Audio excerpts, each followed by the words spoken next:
नमस्कार, मैं भरत आपका स्वागत करता हूं डीएनवी झारखंड में। आज जानते हैं झारखंड की प्रमुख खबरों के बारे में। इससे पहले आपसे छोटी सी निवेदन है, अगर आप इस चैनल पर नए हैं तो चैनल को सब्सक्राइब कर ले और बेल आइकन को प्रेस कर ले ताकि झारखंड की खबरों की अपडेट आप तक पहुंचता रहे। तो चलिए शुरू करते हैं आज की पहली और बड़ी खबर से। सरकारी स्कूलों के शिक्षकों के स्थानांतरण के लिए टाइमलाइन जारी। आपको बता दें कि सरकारी स्कूलों के शिक्षकों के ट्रांसफर की प्रक्रिया जल्द शुरू होगी। स्कूली शिक्षा व साक्षरता विभाग ने सरप्लस टीचर ट्रांसफर के लिए टाइमलाइन जारी कर दी है। टाइमलाइन के अनुसार डीईओ व टीएससी को आवश्यक प्रक्रिया पूरी करने को कहा गया है। पहले सरप्लस शिक्षकों का ट्रांसफर होगा, उसके बाद सामान्य शिक्षकों का मौका मिलेगा। जानकारों का कहना है कि चिन्हित सरप्लस शिक्षकों के लिए 28 मार्च तक ट्रांसफर पॉलिसी रूल जारी किया जाएगा। सरप्लस शिक्षकों के ट्रांसफर के लिए पोर्टल में 1 अप्रैल तक सरप्लस शिक्षकों की सूची व वैकेंसी जारी की जाएगी। विभिन्न प्रक्रिया पूरी करने के बाद डीईओ व टीएससी 5 मई तक वेरिफिकेशन करेंगे। 30 जून तक अंतिम रूप से स्थानांतरण कर दिया जाएगा। स्पेशल केस यानी कि असाध्य रोग से पीड़ित व अन्य लोगों को 25 अप्रैल तक डीईओ व डीएससी के पास निर्धारित फॉर्मेट में आवेदन देना होगा। शनिवार को शिक्षा सचिव का संबंधित पत्र शिक्षकों के बीच सोशल मीडिया में चर्चा का विषय बना रहा।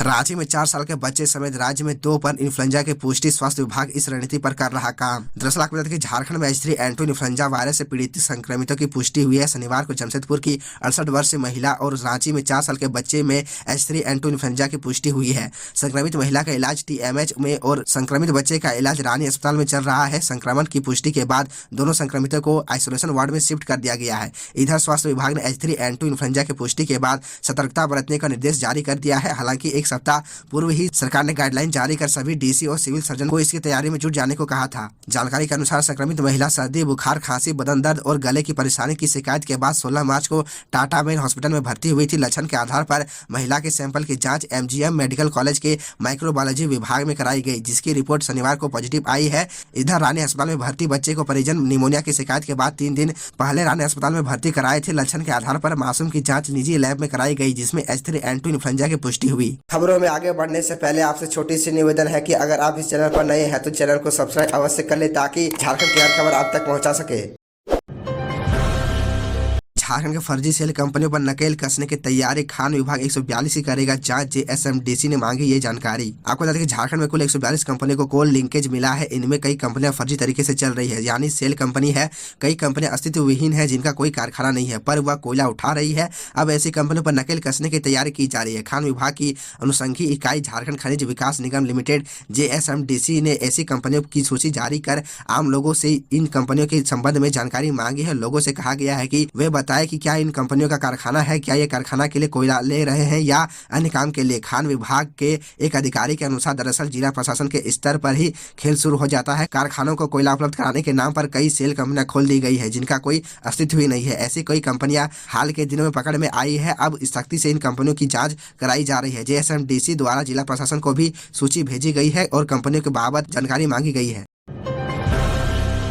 कोडरमा में हिंदी, अंग्रेजी समेत कई विषयों में TGT PGT शिक्षकों की भर्ती। आपको बता दें कि झारखंड एजुकेशन प्रोजेक्ट कोडरमा ने संविदा पर TGT PGT शिक्षकों की भर्ती के लिए योग्य व इच्छुक अभ्यर्थियों से आवेदन आमंत्रित किए हैं। इस संबंध में कोडरमा जिला प्रशासन की वेबसाइट kodrama.nic.in पर 16 मार्च 2023 को भर्ती नोटिफिकेशन जारी किया गया है। झारखंड TGT PGT भर्ती के लिए आवेदन ऑफलाइन लिए जाएंगे। भर्ती नोटिफिकेशन पर दी सूचना के अनुसार ऑफलाइन आवेदन 15 मार्च 2023 से 15 अप्रैल 2023 तक स्वीकार किए जाएंगे। भर्ती में हिंदी, अंग्रेजी और विज्ञान विषय समेत कई विषयों पर योग्य अभ्यर्थियों का चयन किया जाना है। अभ्यर्थियों को सलाह है कि आवेदन योग्यता, आयु सीमा, नियुक्ति की अवधि व चयन प्रक्रिया की विस्तृत जानकारी के पूरा भर्ती विज्ञापन जरूर देखें।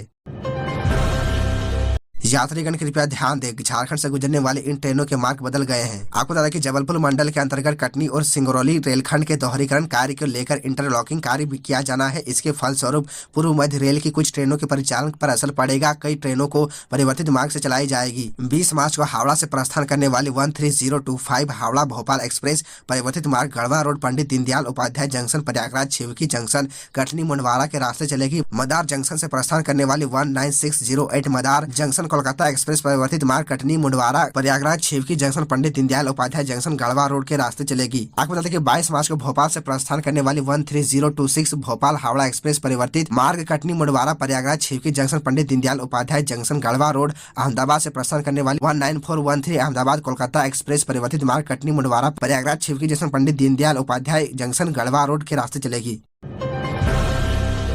झारखंड में रामनवमी जुलूस में डीजे बजाने पर रोक, बीजेपी विधायक बोले ऐसे नष्ट हो जाएगी सांस्कृतिक विरासत। आपको बता दें कि झारखंड हजारीबाग में रामनवमी उत्सव को लेकर प्रशासन द्वारा जारी दिशा निर्देश को लेकर आयोजकों में नाराजगी है। इससे तनाव जैसा माहौल हो गया है। बता दें कि पूर्व में पलामू में शिवरात्रि से पहले हिंसा का मामला सामने आया था। प्रशासन ने आदेश जारी किया है कि रामनवमी उत्सव के दौरान लाठी डंडों के साथ कलाबाजी नहीं की जाएगी। इसके अलावा हथियारों का प्रदर्शन भी नहीं होगा। इस आदेश के बाद आयोजकों में आक्रोश है। 14 मार्च को आदेश के खिलाफ विरोध किया, जिसके बाद हजारीबाग के सदर पुलिस स्टेशन में 209 प्रदर्शनकारियों को ले जाया गया। प्रशासन के आदेश से शहर में अखाड़ों के आयोजक नाराज हो गए। उन्होंने 14 मार्च को इस संबंध में विरोध किया, जिसके बाद हजारीबाग पुलिस स्टेशन में 209 प्रदर्शनकारियों के खिलाफ प्राथमिकी दर्ज की गई। हजारीबाग के बड़कागांव निर्वाचन क्षेत्र से कांग्रेस विधायक अंबा प्रसाद ने कहा कि प्रशासन तानाशाही की तरह काम कर रहा है। उन्होंने कहा कि प्रशासन को हिंदू त्योहारों के प्रति संवेदनशील होना चाहिए। अगर कुछ भी गड़बड़ी होती है तो इसके लिए प्रशासन जिम्मेदार होगा।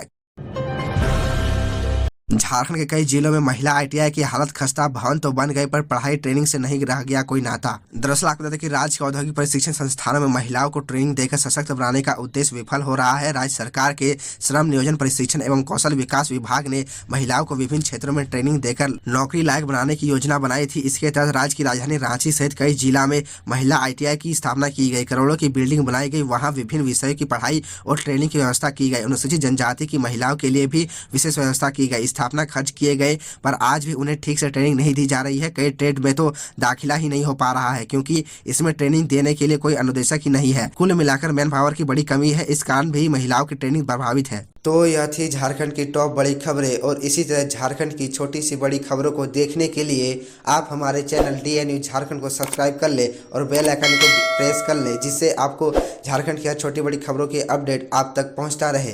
तो आज के लिए इतना ही, हमें दीजिए इजाज़त, फिर मिलते हैं आपसे अगले वीडियो में।